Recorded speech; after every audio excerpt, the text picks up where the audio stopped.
Hi friends, ನಮಸ್ಕಾರ ಎಲ್ಲರಿಗೂ. ರಂಜೂಸ್ homely ಫುಡ್ಗೆ ಎಲ್ಲರಿಗೂ ಸ್ವಾಗತ. ಇವತ್ತೊಂದು ವೆರೈಟಿ ಆಗಿರುವಂಥ ಒಂದು ಹೆಲ್ದಿ ಆಗಿರುವಂಥ ಒಂದು ರೆಸಿಪಿ ಜೊತೆ ಬಂದಿದ್ದೀನಿ. ಮಾಡ್ತಾ ಇರೋದು ಜೋಳ ಉಪಯೋಗಿಸ್ಕೊಂಡು.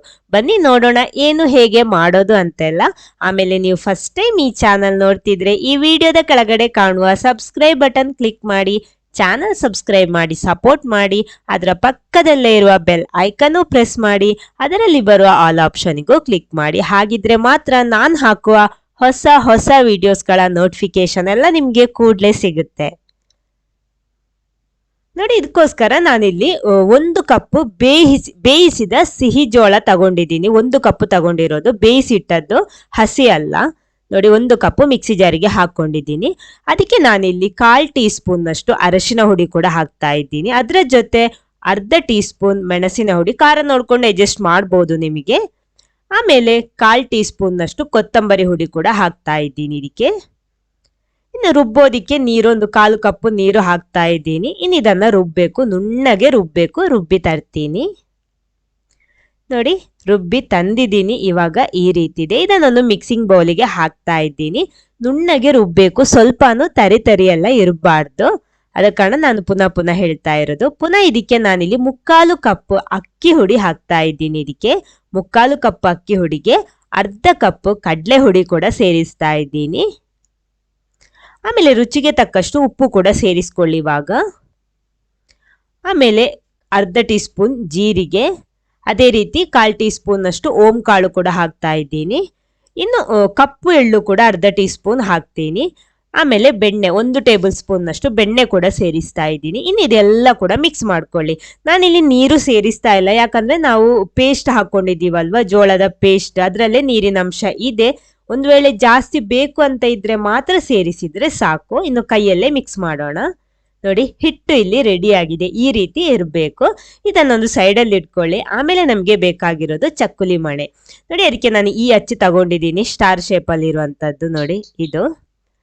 ಇದನ್ನ ಇದ್ರೊಳಗಡೆ ಹಾಕ್ಬಿಟ್ಟು ಸ್ವಲ್ಪ ಎಣ್ಣೆ ಸ್ಪ್ರೆಡ್ ಮಾಡ್ತಾ ಇದ್ದೀನಿ ಫುಲ್ ಆಗಿ ಈ ರೀತಿ ನೋಡಿ. ಈ ರೀತಿ ಹಾಕ್ಬಿಟ್ಟು ಆಮೇಲೆ ನಾವಿಲ್ಲಿ ರೆಡಿ ಮಾಡಿಟ್ಟಂತಹ ಹಿಟ್ಟು ಇದೆಯಲ್ವಾ, ಅದನ್ನ ಈ ರೀತಿ ಶೇಪ್ ಮಾಡಿಬಿಟ್ಟು ಇದ್ರೊಳಗಡೆ ಹಾಕ್ಬಿಟ್ಟು ಸೆಟ್ ಮಾಡಿದ್ರೆ ಆಯ್ತು. ಅಂದ್ರೆ ಇದು ತುಂಬಾ ಜನರಿಗೆ ಗೊತ್ತಿಲ್ಲ ಇದ್ರಲ್ಲಿ ಈ ರೀತಿ ಮಾಡ್ಬೋದು ಅಂತ. ಖಂಡಿತ ಇದೊಂದ್ಸಲ ಆದ್ರೂ ಟ್ರೈ ಮಾಡಿ ನೋಡಿ, ತುಂಬಾ ರುಚಿಯಾಗಿರುತ್ತೆ. ಇದು ಸಿಂಪಲ್ ಆಗಿ ಮಾಡೋಂತ ಕೂಡ ರೆಸಿಪಿ ಕೂಡ ನೋಡಿ. ಈ ರೀತಿ ಇನ್ನು ಎಣ್ಣೆ ಬಿಸಿ ಮಾಡೋದಿಕ್ಕೆ ಇಟ್ಟಿದ್ದೀನಿ. ನಾನಿಲ್ಲಿ ತೆಂಗಿನ ಎಣ್ಣೆ ಉಪಯೋಗಿಸಿರೋದು. ಇನ್ನು ಇದರಲ್ಲಿ ಹಾಕ್ಬಿಟ್ಟು ಫ್ರೈ ಮಾಡಿದ್ರೆ ಆಯ್ತು. ನಮ್ಮ ಜೋಳ ಉಪಯೋಗಿಸ್ಕೊಂಡು ಮಾಡಿರುವಂತಹ ಚಕ್ಕುಲಿ ರೆಡಿ ಆಗ್ತಾ ಇದೆ ನೋಡಿ. ನಾನಿಲ್ಲಿ ಶೇಪ್ ಅಂದ್ರೆ ರೌಂಡ್ ಶೇಪಲ್ಲಿ ಮಾಡಿ, ಚಕ್ಕುಲಿ ಶೇಪಲ್ಲಿ ಮಾಡಿ ಹಾಕ್ತಾ ಇರೋದಲ್ಲ, ಇಲ್ಲಿ ಉದ್ದ ಕೋಲಾಗಿ ನಾನು ಮಾಡ್ತಾ ಇರೋದು.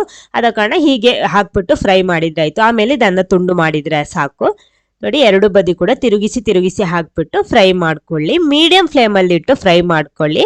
ನಿಮಗೆ ತಟ್ಟಂತ ಒಂದು ಸ್ನ್ಯಾಕ್ ಬೇಕು ಅಂತ ಇದ್ರೆ ಖಂಡಿತ ಇದನ್ನೊಂದ್ಸಲ ಟ್ರೈ ಮಾಡಿ ನೋಡಿ. ಸೂಪರ್ ಆಗಿರುತ್ತೆ. ಒಂದು ವೆರೈಟಿ ಆಗಿರೋ ಒಂದು ಚಕ್ಕುಲಿ, ನೀವು ಇದುವರೆಗೆ ರುಚಿಸಿರದಂತಹ ಹೊಸ ರುಚಿಯ ಒಂದು ಚಕ್ಕುಲಿ ನೋಡಿ. 2 ಬದಿ ಕೂಡ ಫ್ರೈ ಆಗಿದೆ. ಇಷ್ಟು ಫ್ರೈ ಆದ್ರೆ ಸಾಕು. ತೆಗ್ದ್ಬಿಟ್ಟು ಇದನ್ನೊಂದು ಟಿಶ್ಯೂ ಪೇಪರ್ ಅಲ್ಲಿ ಹಾಕೊಳ್ಳಿ. ಎಕ್ಸ್ಟ್ರಾ ಎಣ್ಣೆ ಎಲ್ಲ ಹೋಗ್ಬಿಡುತ್ತೆ. ಎಲ್ಲ ಕೂಡ ಇದೇ ರೀತಿ ರೆಡಿ ಮಾಡ್ತೀನಿ ನೋಡಿ. ಎಲ್ಲ ಕೂಡ ರೆಡಿ ಆಗಿದೆ ನೋಡಿ. ಎಷ್ಟೊಂದು ಗರಿ ಆಗಿದೆ ಅಂತ. ವಾವ್, ಮುಟ್ಟುವಾಗ್ಲೇ ನೋಡಿ ಹುಡಿ ಆಗುತ್ತೆ. ಜಗಿಯೋದಿಕ್ಕೂ ಅದೇ ರೀತಿ ಕ್ರಿಸ್ಪಿ ಆಗಿರುತ್ತೆ. ಅದೇ ರೀತಿ ಅಂದ್ರೆ ಹಾರ್ಡ್ ಆಗಿರೋದಿಲ್ಲ ಜಾಸ್ತಿ ನೋಡಿ. ಎಷ್ಟು ಚೆನ್ನಾಗಿದೆ. ಮುಟ್ಟುವಾಗ್ಲೇ ಹುಡಿ ಆಗುತ್ತೆ ನೋಡಿ. ಸೂಪರ್ ಆಗಿರುತ್ತೆ. ಒಂದು ವೆರೈಟಿ ಆಗಿರುವಂತ ಈವ್ನಿಂಗ್ ಸ್ನ್ಯಾಕ್ ಇವತ್ತು ಮಾಡಿರೋದು. ಖಂಡಿತ ಇವತ್ತೇ ನೀವು ಕೂಡ ಮನೆಯಲ್ಲಿ ಟ್ರೈ ಮಾಡಿ, ಚೆನ್ನಾಗಿರುತ್ತೆ ಇದು ನೋಡಿ. ಈ ರೀತಿ ಇದೆ. ತಟ್ಟಂತ ಒಂದು ಈವ್ನಿಂಗ್ ಸ್ನ್ಯಾಕ್ ಬೇಕು ಅಂತ ಇದ್ರೆ ಈ ವೆರೈಟಿ ಆಗಿರೋ ಒಂದು ಸ್ನ್ಯಾಕ್ ಅನ್ನ ಟ್ರೈ ಮಾಡಿ ನೋಡಿ. ಎಲ್ಲ ಕೂಡ ಅದೇ ರೀತಿ ಹುಡಿ ಮಾಡ್ಕೊಳ್ಳೋಣ. ಅಂದ್ರೆ ನಿಮ್ಗೆ ಎಷ್ಟೆಷ್ಟು ಉದ್ದ ಬೇಕೋ ಆ ರೀತಿ ನೋಡ್ಕೊಂಡು ಇದನ್ನ ಹುಡಿ ಮಾಡ್ಕೊಳ್ಳಿ. ಅದೇ ನಾನು ಹೇಳಿರೋದು ಉದ್ದ ಚಕ್ಕುಲಿ ಮಾಡಿರೋದು ಅಂತ. ಈ ವಿಡಿಯೋ ನಿಮಗೆ ಇಷ್ಟ ಆಯ್ತು ಅಂತ ಇದ್ರೆ ಖಂಡಿತ ಲೈಕ್ ಮಾಡಿ. ನೀವು ಇವತ್ತೇ ಮನೆಯಲ್ಲಿ ಟ್ರೈ ಮಾಡಿ ಟೇಸ್ಟ್ ಮಾಡಿ ಹೇಗಾಗಿದೆ ಅಂತ ಫೀಡ್ಬ್ಯಾಕ್ ಕಮೆಂಟ್ ಬಾಕ್ಸ್ ಅಲ್ಲಿ ತಿಳಿಸೋದಿಕ್ಕೂ ಮರಿಬೇಡಿ. ಸೂಪರ್ ಆಗಿದೆ.